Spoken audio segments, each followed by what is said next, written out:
Hey everyone, welcome back to the channel, and welcome back to Revit Crash Course episode 5. In the last episode, we learned how to annotate your drawings using dimensions, text, filled regions, and material hatches.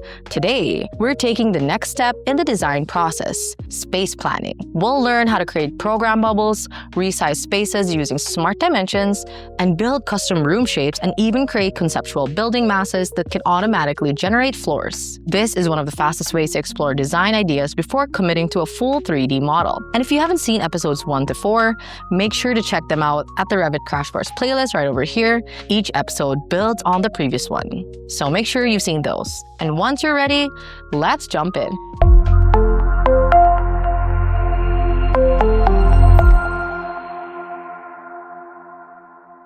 Right now, our vestibule program bubble is showing an area of about 105 square feet, and the problem is that the square footage alone doesn't tell us whether the space is actually functional. What architects usually care about during programming is both the area and the room dimensions.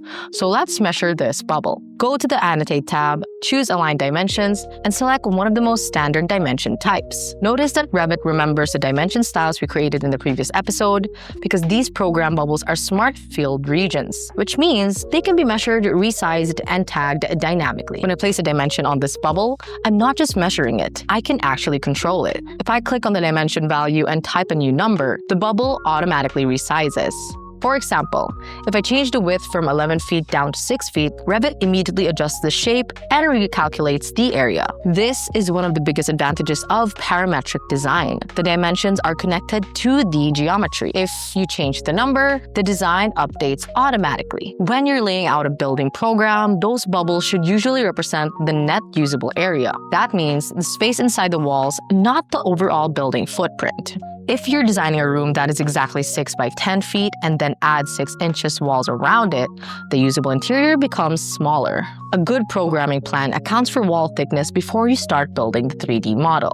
This saves you a lot of adjustments later on in the project. There's also another way to resize these bubbles. Select the bubble and choose Edit Boundary. Now we're editing the actual sketch that defines the shape. Notice that everything else becomes grayed out. That tells us we're inside a sketch editing mode. When we select one of the boundary lines, temporary dimensions appear. These dimensions can also be edited directly. After making the change, click the green check mark to finish the sketch. This method gives much more control than simply dragging the edges. You may notice that Revit sometimes displays extremely precise dimensions. Something like 6 feet, 4, and 15 by 16th of an inch is technically accurate, but during early programming, that level of precision usually isn't helpful. Instead, we can create a custom dimension type that rounds measurements to the nearest inch. Select the dimension, choose Edit Type, then duplicate the existing dimension style. Never edit your office standard directly. Create a new type, give it a descriptive name, and change the unit format so the rounding is set to an inch instead of 1/256th of an inch. Now we're programming dimensions that are much easier to read. Remember though, use rounded dimensions only during conceptual planning. For construction documents, always rely on Revit's actual model dimensions. Real buildings rarely consist of perfect rectangles. So let's create a custom program bubble. First, copy an existing bubble, then choose Edit Boundary. Instead of keeping it rectangle, we can use Revit's sketch tool to create an L-shaped room, a polygon, or almost any other enclosed shape. The key requirement is that the boundary must form a closed loop. If there are gaps in the sketch, Revit will display an error and highlight the open ends. A quick way to create clean, rounded corners is to use the Fillet Art tool with a 1-foot radius. This matches the standard program bubble style used in our template. So once a loop is complete, click the green check mark, and now we have a completely custom room shape. Right. Quick pause for the architects and firm owners out there. If your deadlines are piling up and you need support with construction documents, we totally get it. At MGS Global Group, we're architects helping out other architects. We've been doing this for over 18 years, and our team plugs right into your workflow with on-demand project architects who are professionals in BIM. And we can start in as little as 24 hours. Learn more at mgsglobalgroup.com if you're interested. All right, Back to the video. During conceptual design, color is a powerful communication tool. Waiting areas, clinical spaces, offices, storage, public circulation, all of this can be assigned different field regions colors. Instead of reading a spreadsheet, clients can instantly understand the building program visually. This is one reason program bubbles are so effective during early design presentations. Now let's move on from 2D space planning into 3D conceptual design. Open the Massing and Site tab. Think of massing as Revit's conceptual modeling environment. They allow you to quickly create building volumes, explain different design options, and analyze overall building size before modeling detailed walls, doors, and windows. For many architects, this is the bridge between sketch and full BIM model. Up next, choose in-place mass and give the mass a name. Revit enters a special editing mode.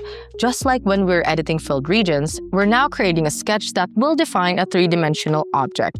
Select a work plane, draw a rectangle, and finish the sketch. At this point, we've only created the outline.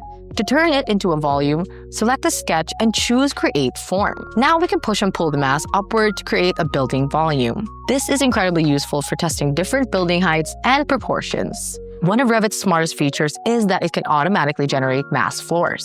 As the mass passes through your project levels, Revit creates floor areas for each level. These aren't construction floors yet.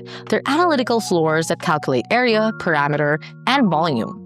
This makes it easy to compare different building options and estimate square footage very early in the design process. Finally, we can turn the conceptual mass into an actual building floor. Go to Massing and Site, choose Floor, then select one of the predefined floor types. Then click the face of the mass. Revit automatically creates a real floor element that matches the shape of the mass. This is one of the fastest workflows for developing a conceptual building into a detailed BIM model. And that's a wrap on episode 5. Today, we learned how to create smart program bubbles, resize faces using parametric dimensions, build custom room shapes, organize layouts with color coding, and generate conceptual building masses that can automatically create floors. In the next episode, we'll explore rooms, areas, and schedules. This is where your model begins to generate intelligent building data automatically. If you found this tutorial helpful, don't forget to give this video a like, subscribe, and hit the bell notification icon so you get notified every time we post. Check out our playlist on the Revit Crash Course right over here and our old one right over here. Once again, thanks for watching and we'll see you in episode 6.